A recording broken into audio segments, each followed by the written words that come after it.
Hey everybody, welcome back to Ken Michaels Radio, where we talk about the Beatles all the time. There's such a range of topics you can cover when it comes to the Beatles, and that's one of the great things about covering their whole history and loving the music and everything about them. There's so much to talk about. And Madeline Bocaro is with us this time. She's been a guest on my channel. She's also been on the Talk More Talk podcast that I co-host and as well as things we said today. And she is the author of this book right here on Yoko Ono in Your Mind, The Infinite Universe of Yoko Ono. It really is an essential book if you want to learn all that you can possibly learn about Yoko and really what goes on in her mind, the way that she thinks. She's not like anybody else in the universe. And you can also understand for all Beatle fans, or it helps you to understand what John saw in her and why he fell in love with her and why she was his soulmate. So Madeline, welcome back to the channel. Thanks, Ken. I'm so happy to be back with you. We were talking about doing something for Yoko's birthday, which is coming up. She's about to turn, God bless her, 91 on February the 18th. And so I was thinking it might be a cool idea to talk mainly about the music and to know what songs of Yoko's were John's favorites and vice versa. What songs of John's were Yoko's favorites? And Madeline was kind enough to pull a lot of stuff from her book and send me all these wonderful notes. She's made my job so easy, but she knows all this stuff in her head anyway. But I thought that we would start out by talking about and where she listed 5 songs each in each category. So I thought that we would start by talking about Yoko songs that John loved, and Okay. perhaps more importantly, why. Okay. All right, the first song that you mentioned here is Death of Samantha, which is a really cool song about a cool chick from Approximately Infinite Universe. And it's a song I really like a lot. Certainly has a certain moodiness to it, a song that you could hear in a small club with the lights down low, Mhm. with a soft, sultry voice singing. And what is it about this particular song that John loves so much? Because it's a very painful song. It's ironic that he did love it because he caused the pain that spawned the song. And of course, it was the night Nixon won the election and they were partying at Jerry Rubin's house and he just was so enraged. And it was not just the election, it was the Sometime in New York City album was getting a lot of criticism. The he was going to tour with that album. He canceled the whole tour. He was still being followed by the FBI. Yoko was searching for her daughter. They were under so much stress. And he just went in the next room, slept with a girl loudly, and Yoko was like, that's it. I had enough. So a couple days later, she was in the middle of her sessions for Approximately Infinite Universe, and she recorded this song, and John couldn't be around. He had to leave because he knew what he had done, and he knew it was about him. Mm. But, hearing it, um, he really, really respected this song in every way. Of course, Elephant's Memory are on there, and they're doing a stellar job. It's very bluesy and moody. So, but what's special about it is that Yoko gave that vigil for John after John's passing, and it was silence. And during that silence, this light and magical snowfall occurred. And all these people were standing around silently. And in fact, the Soheli Weekly News had a headline that said it wasn't a Lennon vigil, it was an Ono artwork. It was just this incredible moment. But I have a quote from Yoko about Death of Samantha in relation to this vigil. Mm. She said, this was a song that came to me in the studio the morning after the famous Jerry Rubin party. I wrote it down quickly, told the musicians what key, and started to sing it. John came back in from the back room and said, I don't want to hear this. It's too painful. So we stopped, but the song went on the album. He didn't want to mess with it. After he passed away, many fans wrote to me saying, Yoko, you were writing this about the vigil. It was eerie. I was writing the song in 1972 about something that happened in 1980. A friend lent me shades. She hadn't worn shades yet back then, Yeah. you know, so I could hide my eyes. That day was a snowy day. Seen a lot of things I didn't want to know myself. Was that like an accident, part of growing up? People tell me something inside me died that day. And you were So saying in your book that a lot of Yoko songs kind of predict the future. yes, there's a whole chapter called Premonitions about that. Yeah, we did a whole show on it. Mhm. And what I like about it is about that song is that it's showing this facade of Yoko's, how she Right. is in public when she's privately in pain and but she's trying to project herself as a cool person, Mhm. not being affected. Um, she writes, when I'm with people, I thank God I can talk hip when I'm crying inside. When I'm with friends, I thank God I can light a cigarette when I'm choking inside. Yeah, it says a lot about her and what she was going through at that time. It's kind of Mhm. interesting how someone in the middle of all that pain can find the time to write something so quickly right after that happened. Yeah, it was cathartic for her. I mean, that's what healed her. So, Hmm. Okay. It really is, I think, a favorite amongst Yoko fans. Really yeah. has a jazzy feel to it. And John was her biggest fan, and he was a fan of that song, although he was the one that inspired it. Are there any quotes from John about that song? I'm just wondering because, I don't know quotes from it, but he always mentions it, on that show, the Canadian television show Flip Side. He introduces that and he insisted that she did it for that show. okay. Then there's Remember Love. Yes, Remember Love is the acoustic B-side. That it's kind of like the melody is kind of like Sun King. John is playing it, and it's the first proper song that she'd ever written. It was amongst tapes she had of Listen, the Snow is Falling, and Song for John. There was three, and it's interesting that her earliest songs, her earliest compositions were traditional structured songs. I mean, she had done the Two Virgins and Life with the Lions with John, and she did Alice with Ornette Coleman, and she did all that with John Cage. But these were her little things that she had done on her own. And this Remember Love was just so delicate and beautiful. It was recorded on the same night that everyone went home after Give Peace a Chance. Hmm. It was recorded in the bed-in room. And I have a beautiful quote from Sean Lennon on this. He spoke to David Frick on Sirius XM. It was a radio tribute to Yoko on her birthday in 2021. And Sean says, there's a sweetness and hesitance in her voice, which vanishes very quickly when she starts making her own albums like Plastic Ono Band or Fly. How intimidating it must be finding yourself in a world famous couple celebrity relationship with the Beatles, having the bravery to jump headfirst into songwriting. For her, it must have been daunting. I feel like you can hear it in her voice. It's an appropriate and natural hesitance. Her husband is arguably the most famous songwriter in the world. There's something sweet and brave and something remarkable in the context of how she's going to develop. Very well said right there. Yeah. It's such a pretty song. And you were saying that this was written without any influence from John? I Well, mean, and obviously John's doing the guitar playing and yeah. same style as Sun King and Julia and those songs. Mhm.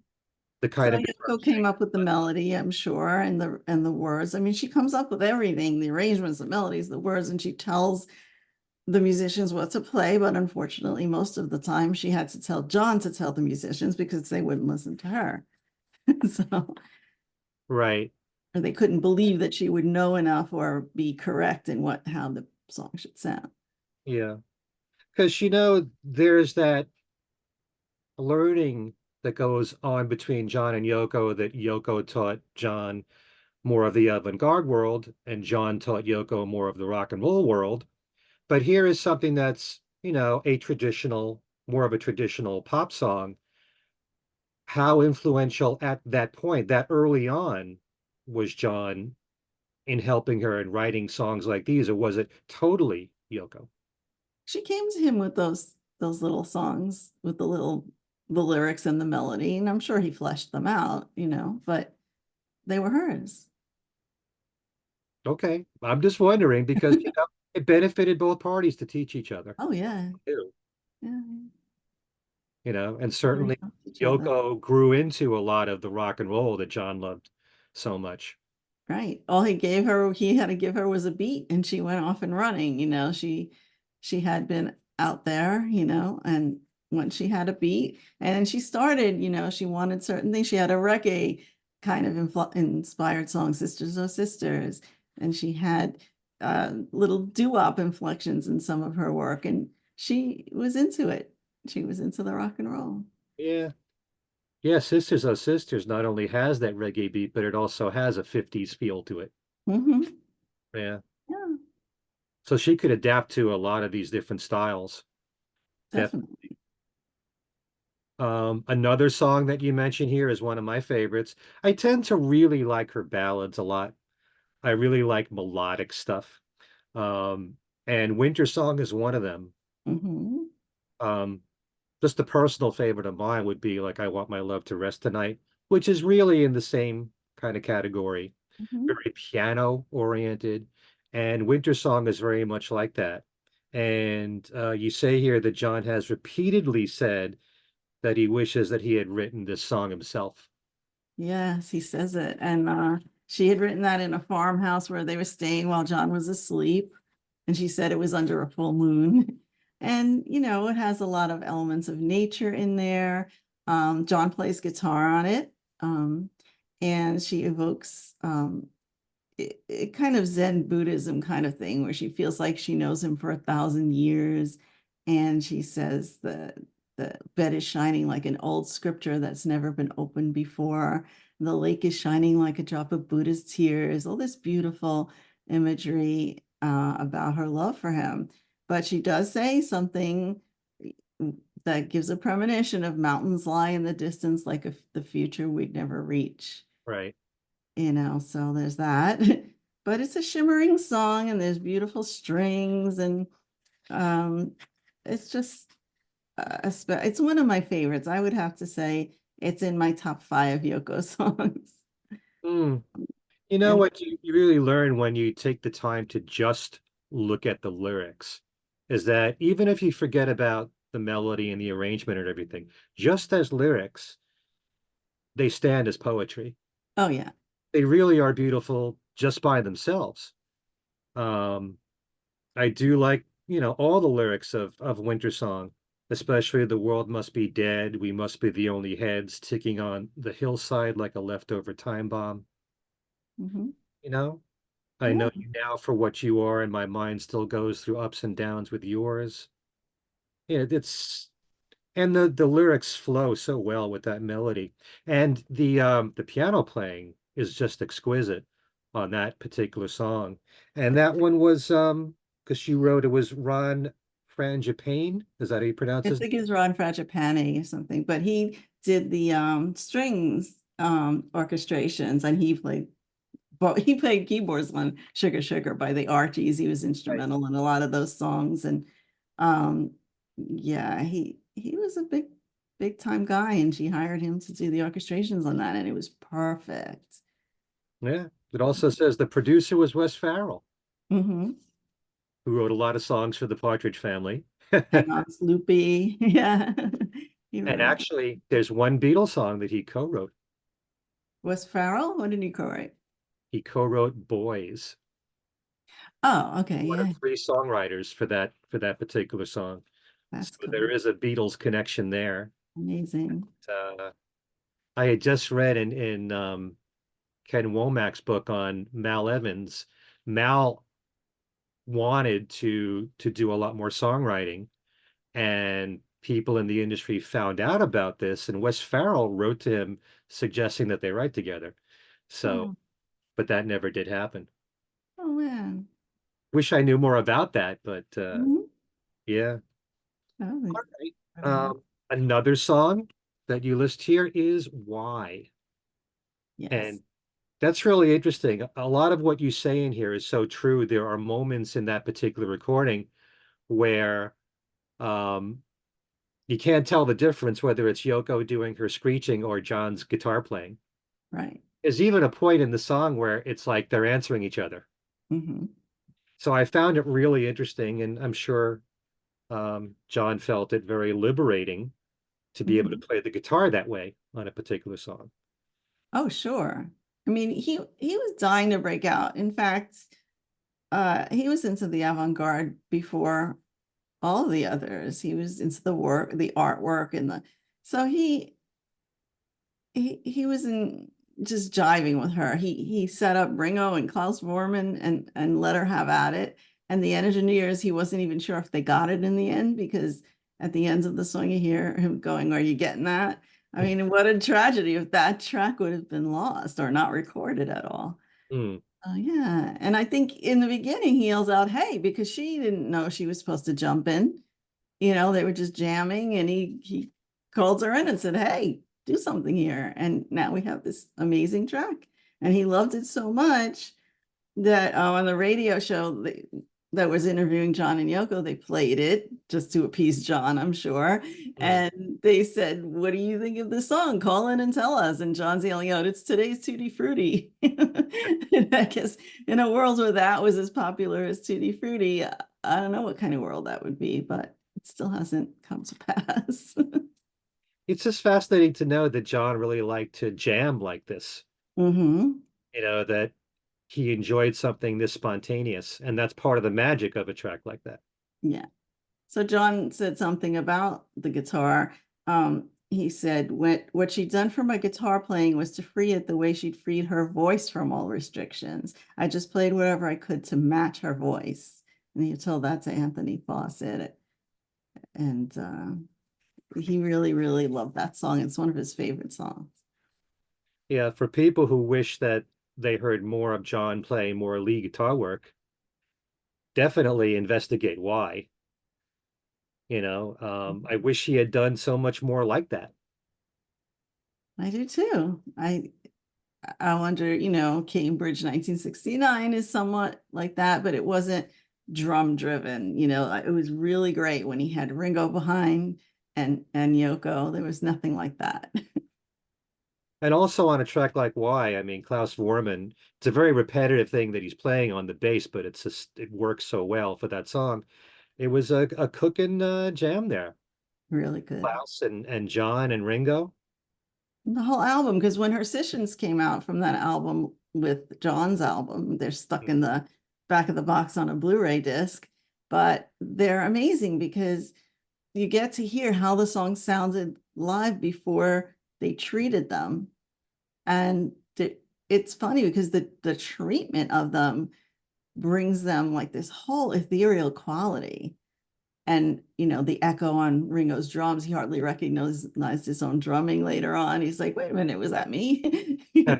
And she played with loops and really put a lot of atmosphere on those tracks. Paper Shoes, Greenfield Morning, the droning loop, and just spectacular stuff. And when you hear the live, it's great. But you're like, whoa, she really did so much to this stuff. She really enhanced it. Hmm. And you can tell that all the musicians are really into it. Hmm. Yeah. I love it. The few moments when someone like Ringo would comment about working with the Plastic Ono band, whether it was John's album or Yoko's album, and you know, he had a blast making both. Oh, he speaks so fondly of it. On Yeah. the DVD about the album, he's really, really enthusiastic about that time. Mm. All right. Another song that you mentioned here is Don't Worry, Kyoko. Right. A lot of versions of Don't Worry, Kyoko. So, but it's great to know, certainly on the version that's on Fly, that it's Yoko, John, Ringo, Eric Clapton, and Klaus. Right. That's some And on band. her one of her birthdays in 2010, they played it on stage There. and Eric Clapton joined in. Yeah. So that was the greatest thing. I'm in the front row and there's Eric Clapton playing with her after all this time. It was wonderful. Oops, sorry about that. So So Yeah, I was at that show. oh yeah, Yeah, good. in Brooklyn. Yeah. I've always wondered why that hasn't come out or been released. They filmed everything. I don't know. They're gonna pick and choose what comes out eventually. We'll see. That was a great show. I enjoyed Bette Midler came out and did Yes, I'm Your Angel, and Sean played the drums behind it. Hmm. Yeah. Yeah. Paul Simon's son, Simon, was There were there. two shows. One was with all the guest people doing her stuff, and then there was another show the next night or the previous night that was just a Yoko show. So that was No, that I didn't see. Were you there for oh, that? yeah. Okay. I should have figured.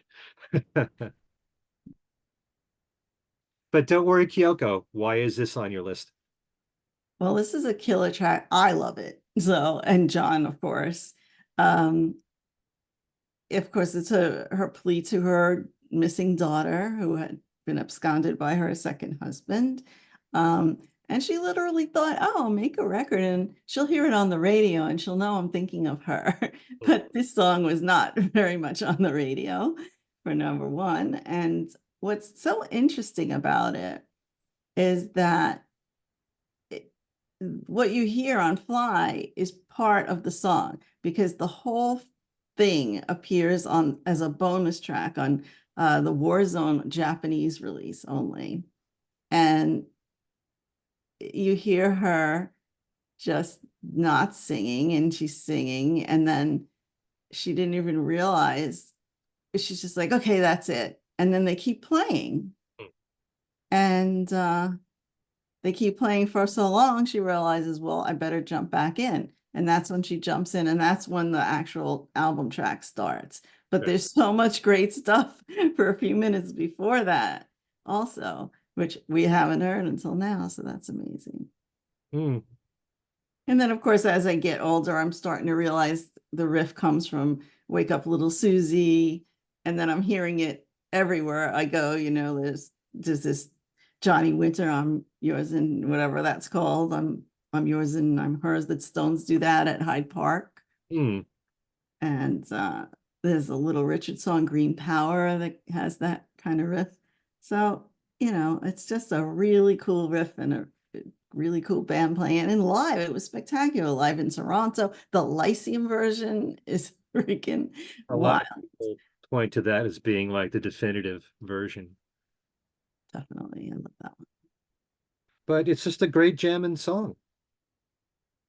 one. It is. And it's really interesting to me to see that side, like I said, of John Lennon with improvising and playing whatever you feel like and letting Yoko just sing whatever she feels, Mhm. you know?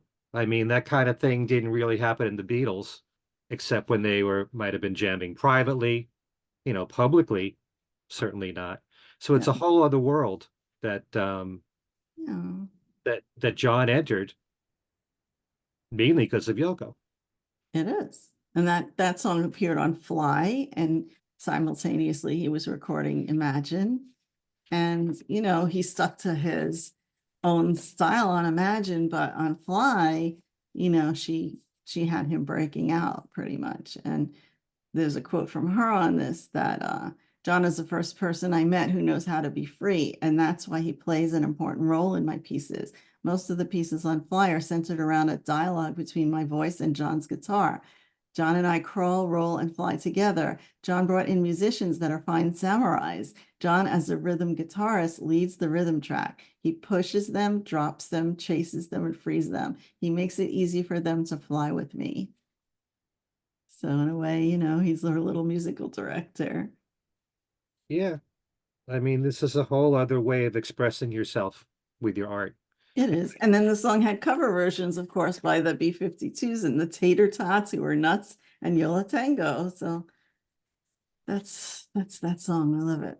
Yeah. Didn't John say it was the greatest rock and roll record ever made? Oh yeah. Yeah. Mhm. Love High it. praise right there. All right, there's another song that you list, and that's Silver Horse. It's one Yeah. of many that I love from her. Why did you pick that one? So that was on her album Season of Glass, but they've been playing with it on the Double Fantasy sessions, and John loved it at the time. And it's just a really enchanting and magical kind of shimmery song, like a lullaby. And she sings it like in a childlike voice, which is cracking, which of course is because of what happened to her, and she's still raw from the experience. Um, and it's again ironic that she had written it while John was still alive. Hmm. But it's all about like there was lyrics about false hope. She encounters new places, a house she's never seen, and a gently running stream. And she her traumatic memories get stirred up, and she has trepidation, but she hopes she finds a silver horse that will whisk her away. And when she finds it, she's surprised that he doesn't have the wings to whisk her away. And, she says, no wings? Well, it wasn't so bad, you know. And John loved that line because it was just like making a positive out of a really bad letdown. So I just love that song. And at the end, she says, it's just the story of a wandering soul, the story of a dreamer. And she describes herself as a faraibo, and that means a person who comes like the wind. And her quote about the song is, I'm a wanderer in my head. New York is my home, but I don't have such a feeling for it. If I stay in London, I think London is wonderful. If I'm in Paris, I like Paris and Berlin. But there are many towns I like all over the world and Tokyo. It's extremely scary when I recognize that I'm a rootless human being. Therefore, it might be better to have a root, but my life did not turn out to be like that. Sad, you know? It's sad in a way. It's great to identify with all those countries and all those cities and have a love for all them. But, everybody needs to have their roots. And you would think, especially after all that John said about New York City, it's the culture, you know, Mhm. city or capital of the world, um, that she would identify most of all with New York City. Yeah, well, this quote was from 2010. Of course, she settled into the Dakota, and she was there most of her life, but she was always just, even if it wasn't her body, her mind was elsewhere. She was never really rooted. And maybe that's why we have so much wonderful output from her. She was always experiencing and doing something. But it would have been nice to, it's like Song for John, there were no trees to rest on, there were no hills to glide. It's just, you know, someone to fly with, but it was just still hard along the way. Yeah, which she expresses so well on these lyrics. Yeah. And Harry Nilsson recorded it too. Sure, the Everyman album. Mhm. He did several songs of Yoko's on there. Right. Um, I'm kind of surprised you didn't put Walking on Thin Ice in here. Actually, today is the anniversary of the song's release. Yeah. And I was thinking about it all day. And well, it's just so obvious that was John's thing. I mean, he was obsessed with that song. Mhm. But I was thinking today, because it's also the anniversary of Who Has Seen the Wind. And if you think about it, it's 10 years to the day between those two songs. Hmm. And you got this beautiful, innocent, childlike, wondrous Who Has Seen the Wind, what we're going to do for the world, and the love they have. And then Walking on Thin Ice is a whole different scenario in her life. Two different worlds, really. Yeah. Who Has Seen the Wind really has, I mean, with its recorders in there, it's kind of like a very classical feel to it. Yeah, it's almost Baroque. And I love the version that came out on the 45 for Record Store Day because it's so crystal clear. It's really incredible. It sounds like a little warped and deliberately, and the melody is just her voice is cracking again, and she said she meant it for it to sound like a broken toy. And it's just really, really sweet. I love it. Hmm. It's a very unique sound to it. Yeah, like a broken cuckoo clock. That's what I always say. Um, I don't know if I told you this before, but there are two times when I had the chance to interview Yoko. They were both over the phone. And one of those times I said to her, thinking, I may never get this chance again. I just got to tell you, Yoko, what my favorite song of yours is, and it was "Nobody Sees Me Like You Do." Um, Yoko said to me, "That's funny. That was John's favorite." that's gorgeous. I love that too. So that's one you could include in this list. Yeah, Yoko said it. put it at the top of the list. Because I think about the line in that song. Um, I want to see us together again, rocking away in our walnut chairs.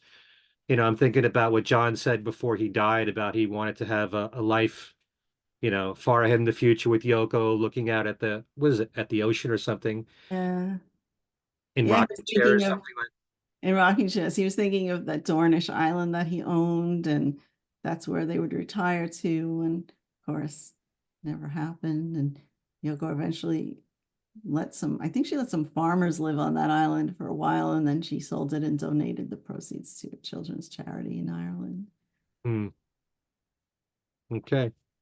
I just thought I'd throw that in there since that's the topic here. Hmm. Um, so now we're going to do John songs that Yoko loved. Yeah, The first of which you mentioned was Strawberry Fields Forever. right. And it's interesting what you took here from your book, that it was the first John Lennon song that she was aware of. Hmm. A lot of people find it so hard to believe that, Yoko has said she didn't really hear Beatles music, when it was really exploding around the world. And I guess when you're in Yoko's circles, and there were even times when you point out in your book she was living in New York City, which she didn't even have a radio, right? Well, Japan, New York City, she was among the avant-garde. She didn't, and you think about when you would hear your first music or when you heard of the Beatles is when you were young. And she grew up in the 30s and 40s. This was before rock and roll. She didn't have posters on her walls and a record player. She, was thinking of the thing. Plus, she was being evacuated during wartime when she was 12. Who was listening to anything? I mean, she was in a farmhouse that was abandoned, trying to fend for food. When we're talking about 1945 at this time, she gets here to New York when she's 19. And she's so far out that her professor tells her to go seek out the avant-garde people in New York City, which was John Cage and Lamont Young, and doing drones and all kinds of work with sounds. It wasn't even music, right? And then the next thing you know, she's told to go and get a manuscript from the Beatles for a John Cage birthday project. Mm-hmm. And she meets up with Paul first. And she says, "Do you have a manuscript?" Now, right there is a giveaway because she knew the Beatles. She knew they didn't write music. They're not going to have any musical notation sheets to give her. And he had lyric sheets, but he didn't want to part with them. And he said, "Go see John Lennon." And she didn't even get to do that. And he shows up at her gallery before exhibition before the opening. So there was no, John still got Pete Best on drums while she's doing Carnegie Recital Hall in New York City, doing cut piece and whatever. I mean, there's no way. And here's the thing, John and Yoko did nothing but tell the truth. They never lied about anything. They did heroin. They had miscarriages. Whatever. They opened it out there. And why would she perpetuate this? She never heard of them. Or she heard the name. She remembers the name Ringo means apple. And even when she had already fallen in love with John, she tells her sister in Japan, "Look, here's a picture of this band, the Beatles, and I'm in love with this one." And her sister didn't say, "Oh my God, take me to the concert." Her parents were like down on it. They're like, "Who is this guy?" They wanted her to marry into royalty in Japan. Right. So Well, if anything, anyway. John and Yoko were so outspoken, and so they told you everything about their lives. It's Yet there's so many misconceptions, lies, rambling, nonsense. All you have to do is go back to the interviews and it's all there. Yeah. I Mm. mean, I'm just amazed at how much they revealed about themselves. Like where they're psychiatrists or something, Right. Hmm. deeply personal stuff that they shared with us. I mean, just Yoko saying in one of her interviews that she has an ego too. Just admitting that. Learning it and saying that she was losing it when she met John. It was kind of melting away, and that was the greatest feeling. Mm, yeah, it's just you learn so much from their interviews.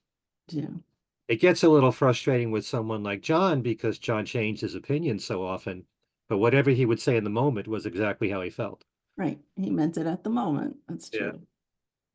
So Strawberry Fields Forever, I can certainly understand why Yoko would love that song. Apart from it being a great song recognized by all of us, but Right. brought up the word dissonance in this interview, and there's certainly that eerie melancholiness in the song, and I could see how that Yoko would be drawn to that. Hmm. Especially the ending, the fade out and all. But so, John wrote this in Almeria in September 66. He had rented a villa that had wrought iron gates that resembled the ones at Strawberry Fields, and it reminded him of that. So he was inspired to write the song. And in his original lyrics, in his handwriting, you can see that line that nobody else is in my tree was usually was originally no one is in my wavelength. It's either too high or too low. So that's where it's kind of weird to hear tree and high and low. So wavelength makes more sense actually. Mm, Uh, so, in his mind, he was thinking he needs somebody on his wavelength, which turns out to be Yoko, who he meets a few weeks after his 26th birthday, right after he, had written that song. yeah. So, she spoke about first hearing the song once it was recorded. And she spoke about the song and John's childhood connection. So, she was speaking to, I think, American Songwriter. This is 1992. Mm, She said, that was the first John Lennon song I encountered. There was a party at the editor of Art Magazine's house in London, and the editor said, oh, listen to this, Yoko. When a pop song comes to this point, what do you think? And he played it, and I thought, because there were some distant sounds, I thought it was pretty good for a pop song. I thought it was cute because I was making songs with all these dissonant sounds. It impressed me. I was surprised a pop song could be that way. So that was, obviously she's hearing the Beatles for the first time. She hadn't heard I Want to Hold Your Hand and all that stuff yet. right. So, and then she's talking about his connection with it in his childhood and all his pain as a child, hanging out at Strawberry Fields, which is an orphanage. He always told her about Aunt Mimi saying whenever he got a hand, she would say, you can go there. You're lucky you're not there, John. So Strawberry Fields to him was connected with this strange kind of fear and love for the children that were very close to his condition. John was in a better position. It's a strong thing for him. That painful memory that he had of Strawberry Fields, he transferred it into a song and made it positive. And that song was transferred into a park. It's a very strong thing that I witnessed. So it means a lot to me. Mm, evidently, with all the effort she put into having that park in New York City, Hmm. most of us go and visit whenever we're in New York. Hmm. Uh, yeah, it certainly isn't a surprise that that was one of the songs that you chose here. Also, the very experimental nature of the song, too. Yeah. Another song that you picked was Because. Hmm. We all know the connection there, as John has pointed out, that she heard Yoko playing Beethoven's Moonlight Sonata and asked her to play it backwards, the arpeggios in it. And Yeah, from that, he started to write Because. exactly. So yeah, and the poetic lyrics about natural elements and earth, wind, and sky, and that's all Yoko. That's all her, that's all in her work. It imbues everything that she does. And he puts a little twist on everything, the world is round, so it turns me on, or the sky is blue, so it's the sad, so it blows my mind. It makes So me cry. Yeah. he's always, putting a little twist on things, but yeah, that was inspired by her playing the piano, and John said twist it around, and she actually was very impressed by that because it went from major to minor. Hmm. Yeah. Whenever you have these lyrics that deal a lot with nature, you have to wonder, how much of that is Yoko's influence. And Mhm. certainly you would think that when it comes to Because. I'm just going to skip one song here because making a parallel here with Oh My Love, it's the same kind of thing. You know, Mhm. everything is clear in our world. My Mhm. mind is wide open. Mhm. Um, and from the very beginning, we knew that was a John and Yoko composition. But when you listen to the lyrics, it certainly sounds to me more like a lot of what Yoko would write. But you also say that she wrote most of the melody. Yeah. She was obsessed with that one chord, and he gave her the white piano, and she was messing with that. And yeah, that was a complete collaboration. Hmm. But I see the wind. Oh, I see the trees. I definitely think of that as being Yoko inspired, if not written by. Right. And even Julia, windy smile, seashell eyes, all Hmm. that is a combination of Julia and Yoko. Sure. But it's such, Oh My Love is such a gorgeous tune. It really is. It's one of those things about John that, he's known so much as being a rocker and he could write ballads as good as anybody. Mhm. And Well, in this case, influenced by Yoko. right. And her quote about that being a love song, she says, in most love songs, you're making people feel hot about each other. But instead of that, he's saying, I see it clearly for the first time. It's not so much about sexual overtones or I miss you. It's more to do with true love. What is love then? Love is when you understand each other so well that you finally relax. True. Words of wisdom there. Mhm. So Oh My Love is definitely one of those. And you also included Jealous Guy. Well, yeah, only because, that I just clearly remember her saying, and him as well, that he was writing Child of Nature and he had this beautiful melody. And she said, no, no, I think you have much more to say here. And that's all she had to say. And he comes up with Jealous Guy. So, It's a good thing he didn't waste that melody. oh, yeah, that's amazing.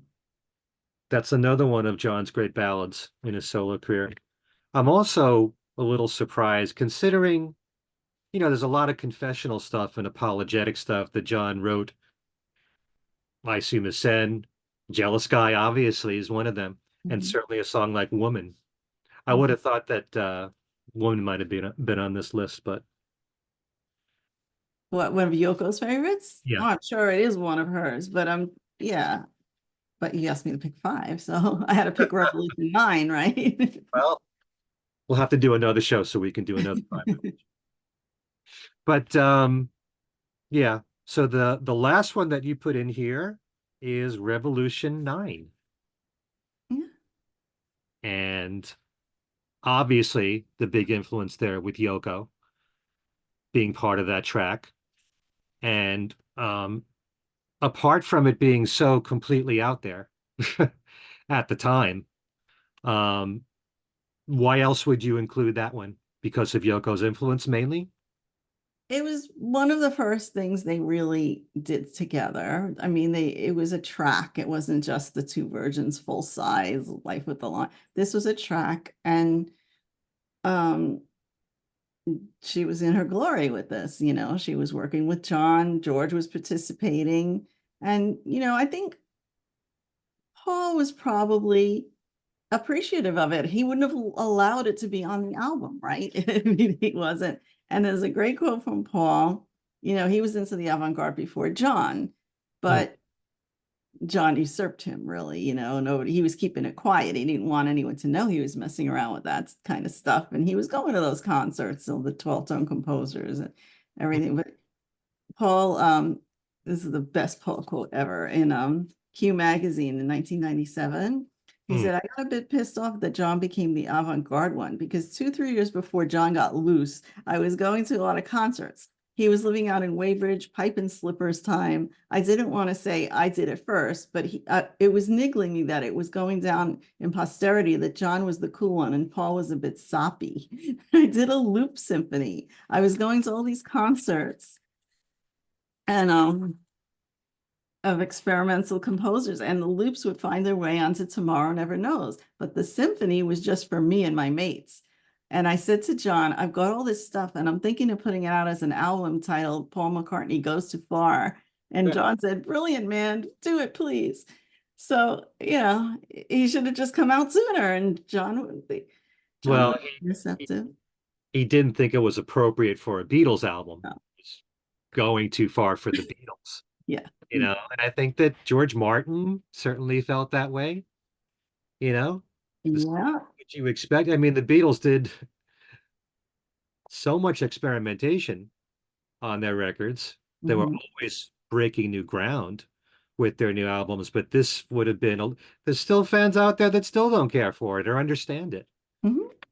and don't care to understand it No. because it's so completely foreign to everything else that they've listened to, you know. Hmm. I mean, let's face it, a lot of music fans are so used to what a traditional pop song is. Lyrics, melodies, choruses, hooks, and they're used to that.